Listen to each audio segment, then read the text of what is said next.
नमस्कार प्यारे बच्चों, आपकी अपनी कोचिंग सुमन हिंदी क्लास में आपका हार्दिक स्वागत है। इस चैनल के माध्यम से टेट, एस्टेट, सी टेट के संस्कृत, हिंदी और पर्यावरण के 25 प्रश्नों की सीरीज चलाई जा रही है। ये संस्कृत का 5वां वीडियो है, तो देखते हैं इन प्रश्नों को। प्रश्न 1, वृद्धि संज्ञक वर्ण कौन कौन से हैं? ए आ, ऐ, औ, बी आ, ए, ओ, सी आ, ऐ, ओ, डी उपर्युक्त सभी। इसका विकल्प ए सही है। आ, ऐ, औ। आ, ऐ, औ की वृद्धि संज्ञा होती है। इसका सूत्र है वृद्धिरादेश। देखेंगे अगला प्रश्न। प्रश्न 2, आ, ऐ, औ इन 3 वर्णों की संज्ञा होती है। ए गुण संज्ञा, बी दीर्घ संज्ञा, सी संयोग संज्ञा, डी वृद्धि संज्ञा। इसका विकल्प डी सही है, वृद्धि संज्ञा। अगला प्रश्न। प्रश्न 3, गुण संज्ञा करने वाला सूत्र है। ए आद गुणा, बी अदेंग गुणा, सी इको गुण वृद्धि, डी उपर्युक्त सभी। इसका विकल्प बी सही है, अदेंग गुणा। यहाँ पर ये जो डा है ये वास्तव में अंगा है और इसके बगल में एक बिंदी भी लगेगी। बगल में एक बिंदी लगेगी, इसी तरह हलंत लगेगा। पूरा इसी तरह लिखा जाएगा, बस इसके बगल में भी एक बिंदी लगेगी। ये टाइपिंग की मिस्टेक हो गई है। तो गुण संज्ञा करने वाला सूत्र है अदेंग गुणा। देखेंगे अगला प्रश्न। प्रश्न 4, आ, ए, ओ की कौन सी संज्ञा होती है? ए वृद्धि संज्ञा, बी गुण संज्ञा, सी दीर्घ संज्ञा, डी सवर्ण संज्ञा। इसका विकल्प बी सही है, गुण संज्ञा। अगला प्रश्न। प्रश्न 5, गुण संज्ञक वर्ण कौन कौन से हैं? ए आ, ऐ, औ ये तो वृद्धि संज्ञक वर्ण है। बी आ, ए, ओ, सी आ, ई, उ, डी री, री, आ। इसका विकल्प बी सही है, आ, ए, ओ। देखेंगे अगला प्रश्न। प्रश्न 6, अनुनासिक संज्ञा करने वाला सूत्र है। हलो अनंतरा संयोगा, बी अनुस्वार से ऐ पर सवर्णा, डी मुख नासिका अनुनासिका, सी मुख नासिका वचनो अनुनासिका। इसका विकल्प सी सही है, मुख नासिका वचनो अनुनासिका, जो मुख और नासिका दोनों से उच्चरित होते हैं। देखेंगे अगला प्रश्न। प्रश्न 7, जो वर्ण मुख तथा नासिका दोनों की सहायता से बोले जाते हैं उनकी संज्ञा होती है। ए अनुनासिक संज्ञा, बी अननुनासिक संज्ञा, सी निरनुनासिक संज्ञा, डी उपर्युक्त सभी। इसका विकल्प ए सही है, अनुनासिक संज्ञा। इसका विकल्प ए सही है, अनुनासिक संज्ञा। अगला प्रश्न।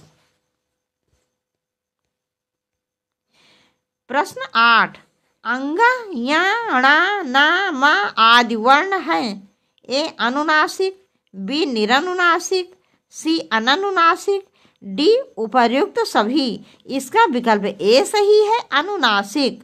अगला प्रश्न। प्रश्न 9, जो वर्ण मुख नासिका के साथ नहीं बोले जाते हैं वे कहे जाते हैं। ए अननुनासिक, बी निरनुनासिक, सी उपर्युक्त दोनों। इसका विकल्प सी सही है, उपर्युक्त दोनों। देखेंगे अगला प्रश्न। प्रश्न 10, सवर्ण संज्ञा करने वाला सूत्र है। ए सर्वादीन सर्वनामानि, बी तुलस्य प्रथमं सवर्णम, सी हलो अनंतराः संयोगा, डी अचो अनत्यादि टी। इसका विकल्प बी सही है, तुल्यस्य प्रथमं सवर्णम। क्या है तुल्यस्य प्रथमं सवर्णम? कहने का अर्थ ये है जिन वर्णों का उच्चारण स्थान समान होता है उनकी सवर्ण संज्ञा होती है। देखेंगे अगला प्रश्न। प्रश्न 11, दो या दो से अधिक वर्णों के कंठ, ताल आदि उच्चारण स्थान तथा आभ्यंतर प्रत्न दोनों समान हो वे परस्पर होते हैं। ए सवर्णी, बी आभ्यंतर, सी संज्ञा, डी सर्वनाम। इसका विकल्प ए सही है। सवर्णी जैसे कि कहने का अर्थ ये है, यदि किसी भी दो वर्णों का उच्चारण कंठ से होता है, मन समान रूप से होता है, एक ही स्थान से होता है, दो वर्णों को उच्चारण कंठ से, किसी दो वर्णों को उच्चारण ताल आदि से होता है, जिनका उच्चार दो वर्णों को उच्चारण स्थान समान होता है, वह दोनों वर्ण सवर्णी होते हैं। देखेंगे अगला प्रश्न। प्रश्न 12, री ली वर्णयोः मिथः सावर्णस्य वाच्यम। इस वार्तिक से री और ली आपस में क्या होते हैं? ए परवर्णी संज्ञा, बी सावर्ण संज्ञा, सी संयोग संज्ञा, डी गुण संज्ञा। डी गुण संज्ञा। इसका विकल्प बी सही है, सवर्ण संज्ञा।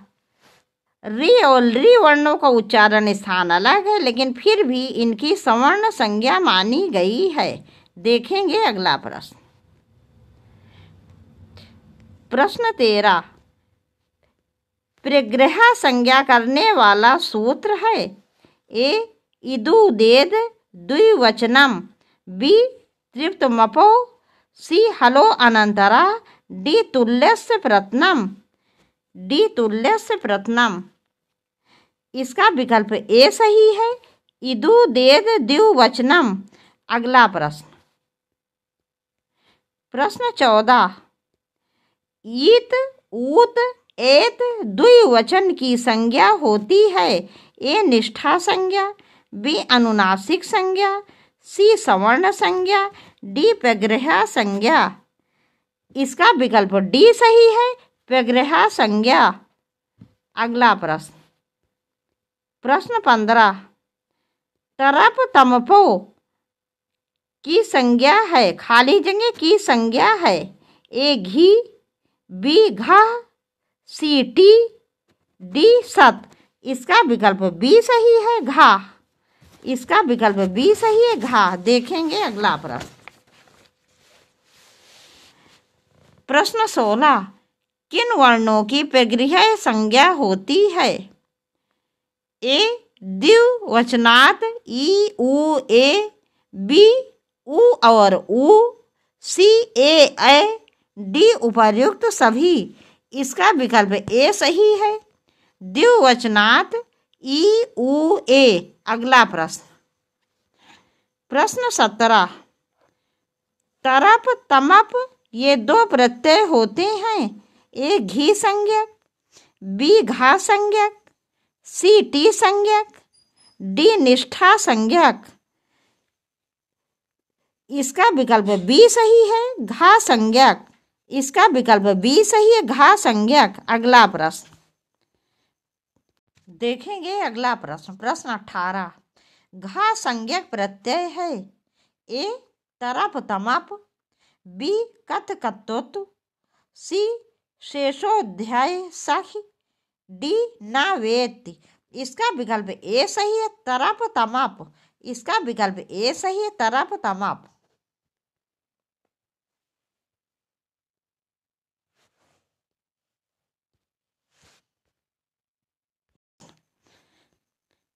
प्रश्न 19, निष्ठा संज्ञक प्रत्यय हैं। ए सत सानच, बी कत कत्तोतु, सी तरप तमप, डी संहिता। इसका विकल्प बी सही है, कत कत्तोतु। अगला प्रश्न। प्रश्न 20, कत तथा कत्तोतु दोनों प्रत्ययों की संज्ञा होती है। ए सत प्रत्यय संज्ञा, बी उपधा संज्ञा, सी निष्ठा संज्ञा, डी टी संज्ञा। इसका विकल्प सी सही है, निष्ठा संज्ञा। इसका विकल्प सी सही है, निष्ठा संज्ञा। अगला प्रश्न। प्रश्न 21, सर्वनाम संज्ञा होती है? ए सर्वादीनि सर्वनामानि, बी सर्वनामानि सर्वादीनि, सी सुडन नपुंसकस्य, डी उपर्युक्त सभी। इसका विकल्प ए सही है, सर्वादीनि सर्वनामानि, सर्वादीनि सर्वनामानि।